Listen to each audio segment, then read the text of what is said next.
Hi friends, I am KB Gupta on KB Gupta Live. Friends, मुझे मेरे कई दर्शकों ने लिखा है कि मैं कुछ वीडियोस जॉब इंटरव्यूज़ के लिए बनाऊं। मैंने इस बारे में सोचा और मुझे लगा कि केवल एक वीडियो काफ़ी नहीं है, इसलिए जॉब इंटरव्यूज़ के लिए मैं एक सीरीज़ ऑफ वीडियोस बनाने जा रहा हूं और उस सीरीज़ में ये पहली वीडियो है। उम्मीद है आपको पसंद आएगी। पर इससे पहले कि मैं अपनी बात कहूँ, मैं आपसे एक सवाल पूछना चाहता हूँ। आपके विचार से एक कैंडिडेट को इंटरव्यू से कितना पहले इंटरव्यू की तैयारी शुरू कर देनी चाहिए? क्या कहा आपने? अरे मुझे कुछ सुना नहीं। क्या आप ये कह रहे हैं कि इंटरव्यू कॉल लेटर के आने के बाद ही इंटरव्यू की तैयारी करनी चाहिए? बहुत से कैंडिडेट का यही मानना है, लेकिन मैं आपको बता दूं कि ये बिल्कुल गलत बात है। आपको इंटरव्यू की तैयारी कम से कम 1 साल पहले शुरू कर देनी चाहिए। आप कहेंगे कि हमें तो मालूम ही नहीं हम किस पोस्ट का इंटरव्यू देने जा रहे हैं, किस फील्ड में इंटरव्यू देने जा रहे हैं, तो 1 साल पहले क्या तैयारी करेंगे। लेकिन मैं आपको बता दूं कि कुछ चीज़ें ऐसी हैं जो सभी तरह के इंटरव्यू में काम आती हैं। वो 3 चीज़ें हैं: जनरल नॉलेज या करंट अफेयर्स, इंग्लिश स्पीकिंग और domain knowledge. Friends, general knowledge और करंट अफेयर्स की जानकारी 2, 4, 15, 20 दिन या महीने में नहीं हो पाती। इसमें कम से कम आपकी 1 साल की मेहनत लगती है। करंट अफेयर्स और जनरल नॉलेज के लिए आपको डेली कम से कम एक न्यूज़पेपर पढ़ना चाहिए। और एक और ध्यान रखें कि जब हम न्यूज़पेपर पढ़ते हैं, ज़्यादातर न्यूज़पेपर में ऐसी न्यूज़ होती हैं जो कि आपके इंटरव्यू के हिसाब से दे आर यूजलेस। जैसे एक पॉलिटिशियन ने दूसरे पॉलिटिशियन के बारे में भला बुरा कहा, वहाँ इतने लोग मर गए, वहाँ एक्सीडेंट हो गया। हालांकि ऐसी न्यूज़ होनी चाहिए, मैं ये नहीं कहता कि ऐसी न्यूज़ न्यूज़पेपर में नहीं होनी चाहिए, लेकिन वो आपके इंटरव्यू के हिसाब से अप्रोप्रिएट नहीं है। इसलिए आपको उसमें खोजना होगा कि कौन सी न्यूज़ आपके लिए अप्रोप्रिएट है। अभी पिछले ही दिनों एक फिजियोथेरेपिस्ट अपने जॉब के लिए इंटरव्यू देने गए और करंट अफेयर्स में एक भी सवाल का जवाब नहीं दे पाए। मैंने उनसे पूछा तो बोला, क्या बताऊं सर, पिछला 1 महीना सिर्फ IPL की न्यूज़ थी और मैं उसी को फॉलो करता रहा। लेकिन वहाँ तो उन्होंने पूछा किस डॉक्टर को इंटरनेशनल प्राइज़ मिला, किस डॉक्टर को अभी लोगों ने रिकॉग्नाइज़ किया है, और सर मुझे कुछ मालूम नहीं था। इसलिए जब आप न्यूज़ पढ़ें तो आपकी नज़र बड़ी पैनी होनी चाहिए और आपको मालूम होना चाहिए कि कौन सी चीज़ आपकी यूज़ की है और कौन सी यूज़ की नहीं। लेकिन इसमें मैं आपको कुछ थंब रूल्स देना चाहूँगा। जैसे कि आप जो है एडिटोरियल पेज को पूरा पढ़ें। एडिटोरियल पेज में करंट अफेयर्स के बारे में न्यूज़पेपर वालों ने ना केवल अपने विचार लिखे होते हैं, बल्कि कई अच्छे राइटर्स के आर्टिकल्स भी होते हैं।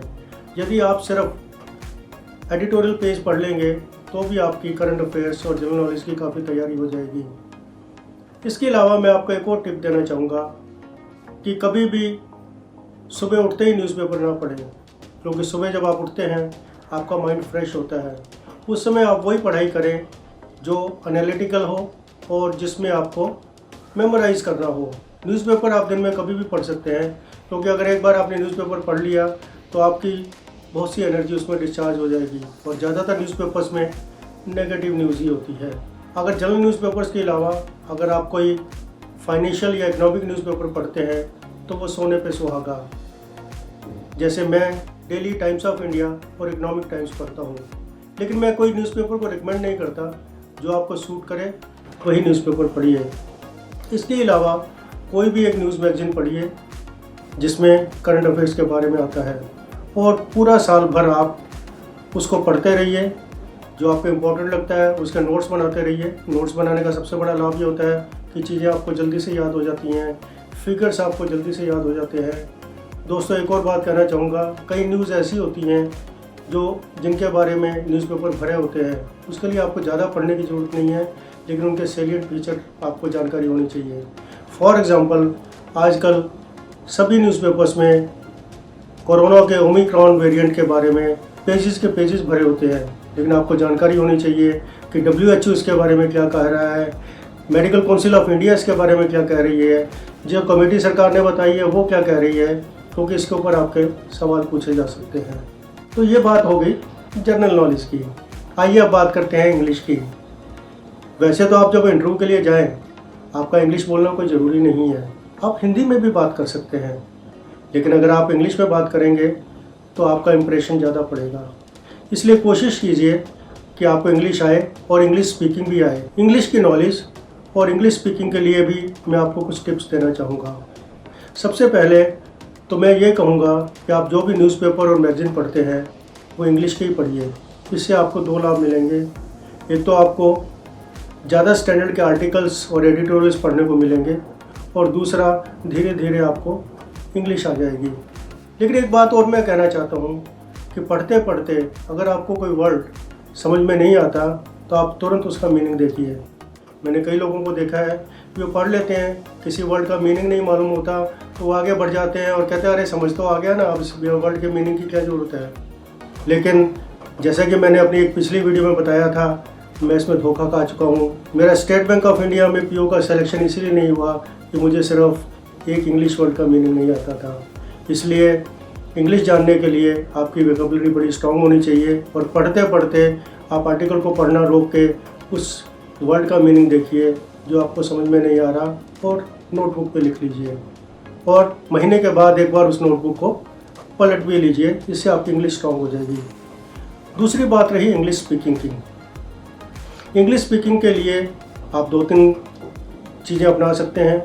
या तो आप किसी मित्र या परिचित के साथ इंग्लिश में बातचीत करना शुरू कर दीजिए। इससे आपको इंग्लिश बोलने में फ्लुएंसी भी आएगी और एक झिझक भी छूटेगी। या दूसरा, आप कुछ भी सोचकर मिरर के सामने इंग्लिश में बोल सकते हैं। मैं तो अक्सर ऐसा ही करता था। और इंग्लिश स्पीकिंग को कैसे स्ट्रॉन्ग किया जाए, उसके लिए आप मेरी जोश टॉक की वीडियो भी देख सकते हैं। मैंने इस वीडियो का लिंक नीचे डिस्क्रिप्शन बॉक्स में दिया है। फ्रेंड्स, आप ये भी मानेंगे कि इंग्लिश भी 10, 15, 20 दिन, महीने में नहीं आ सकती। इसलिए आपको इसकी तैयारी भी 1 दिन नहीं, 10 दिन नहीं, 30 दिन नहीं, 1 साल पहले कम से कम शुरू करनी चाहिए, क्योंकि ये सब ज़िंदगी की चीज़ें होती हैं। ये सब ज़िंदगी के बाद आती हैं। तीसरी चीज़ है कि आपको अपने डोमेन की नॉलेज होनी चाहिए। आप जिस भी एरिया में इंटरव्यू देने जा रहे हैं उस एरिया की ज़्यादा नहीं तो एलिमेंट्री और प्राइमरी नॉलेज होनी चाहिए। जैसे कि आप बैंकिंग का इंटरव्यू देने जा रहे हैं, आप किसी बैंक क्लर्क या बैंक पीओ का इंटरव्यू देने जा रहे हैं, तो आपको बैंक के बारे में जानकारी होनी चाहिए। जैसे कि मेरे केस में जब मैं क्लर्क का इंटरव्यू देने गया तो इंटरव्यूअर ने मुझे पूछा कि एक बैंक क्या काम करता है। मैंने कहा वह कस्टमर से डिपॉजिट लेता है और उनको लोन देता है। उन्होंने पूछा कोई और काम करता है क्या। मैंने कहा मुझे तो बस इतना ही मालूम है। हालांकि मेरा सिलेक्शन तो हो गया, लेकिन आज की डेट में मैं बता दूं, मैं आपको 40 साल पुरानी कहानी सुना रहा हूं। आज कंपटीशन और बढ़ गया है, लोगों की नॉलेज और बढ़ गई है, नॉलेज पाने के सोर्सेज और बढ़ गए हैं। इसलिए इतनी कम जानकारी से बात नहीं बनेगी। आपको बैंक के बारे में कम से कम मोटी मोटी जानकारी ज़रूर होनी चाहिए। यदि आप बैंक के बारे में कोई जानकारी लेना चाहते हैं तो आप मुझे मेरी मेल आईडी kbguptalive@gmail.com पर भी लिख सकते हैं। मैं जहां तक पॉसिबल होगा आपको जल्दी से जल्दी रिप्लाई करूंगा, और मैं आपको आपके इंटरव्यू के लिए I wish all the best. इसके अलावा 2 चीज़ें और हैं जो इंटरव्यू में बड़ी इंपॉर्टेंट है। एक है एक्सेंट और दूसरा बॉडी लैंग्वेज। जब आप इंटरव्यू में जाते हैं तो आपका किस एक्सेंट में बोलते हैं, आपके फेस एक्सप्रेशन कैसे हैं, आपके बॉडी लैंग्वेज कैसी है, ये बहुत इंपॉर्टेंट रहता है। जैसे फॉर एग्जांपल कि आप जो इंटरव्यू बोर्ड में जाते हैं और बोलते हैं गुड मॉर्निंग सर, मैं इंटरव्यू देने के लिए आया हूँ, क्या आप ऐसा बोलते हैं गुड मॉर्निंग सर, मैं इंटरव्यू देने के लिए आया हूँ। मेरे ख्याल से इन दोनों में से भी कोई भी चीज़ आपके इंटरव्यू लेने वालों को इम्प्रेस नहीं करेगी। आपको बड़ा प्लेजेंटली और प्लीजिंग पर्सनैलिटी और प्लीजिंग टोन में बात करनी चाहिए, लेकिन बॉडी लैंग्वेज और फ्लुएंसी और एक्सेंट इतनी छोटी सी चीज़ नहीं कि एक वीडियो के एक पार्ट में रखें। इसलिए बॉडी लैंग्वेज और फ्लुएंसी के बारे में मैं एक और वीडियो बनाने जा रहा हूँ जिसमें एक्सक्लूसिवली इन चीज़ों पे बात करूँगा। फ्रेंड्स, मुझे उम्मीद है कि आपको ये वीडियो पसंद आई होगी, आपको अच्छे टिप्स मिले होंगे, और मैं अपनी आने वाली वीडियोज़ में भी आपको अलग अलग टिप्स दूंगा। जैसे कि मैंने आपको इंटरव्यू से 1 साल पहले की तैयारी बताई। अपनी एक आने वाली वीडियो में मैं आपको इंटरव्यू की डेट से 24 घंटे से पहले और इंटरव्यू रूम में घुसने तक क्या क्या चीज़ों का ध्यान रखना है, क्या क्या चीज़ें करनी है, अपनी अगली वीडियो में बताऊंगा। I wish you all the best in your interview. I hope you like this video. If yes, please press like and share button and subscribe to my channel. Please don't forget to press bell icon to know about my upcoming videos. Thank you.